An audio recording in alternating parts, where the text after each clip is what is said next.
Add one more voice to all this, and that's the Secretary of State, Mike Pompeo, addressing the goal of the trade talks. Here's what he said earlier today.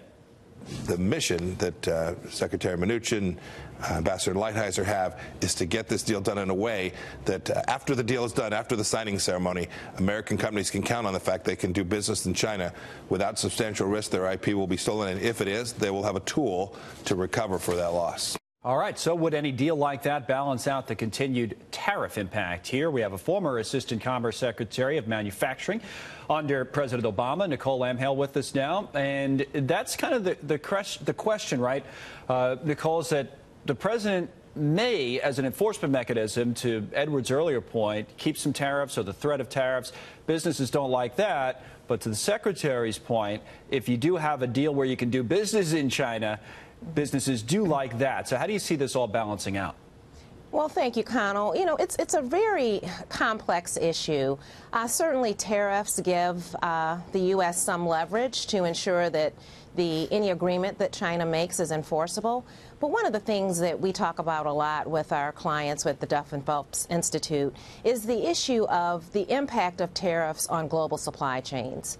I mean, it's very important that you consider the fact that consumers are hurt when the inputs to manufacturing, for instance, in the U.S. come from China. Many of them come from China. That drives the cost up to consumers in the U.S. for products. So right. It's a delicate balance, and certainly I'm hopeful that that balance will be struck. Yeah, we talk about it all the time, too. And one of the things I think that comes up once you bring that part of the equation, rising costs and businesses being under pressure as a result, is if not tariffs, then what? What would have been a better option? Some say, oh, you should have stayed in TPP, or you just go to the WTO. Or are there legitimate better options, in your view, that would have brought the Chinese to the table? As President Trump, you know, whether you agree or disagree with how he's handling it, he has done that more than his predecessors. He's gotten to this point in a discussion, and his method of choice has been these tariffs. That's right, Connell. I mean, it's a very good point, and I will give the Trump administration credit for bringing the Chinese to the table. The question is, how long do these tariffs stay in place? Because they're market distortive, and they hurt China, they hurt the U.S.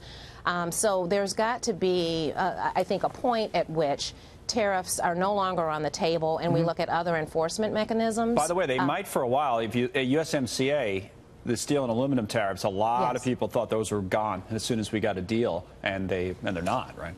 It's true, and one of the things that concerned me about the steel and aluminum tariffs is the fact that they were being levied under a national security framework.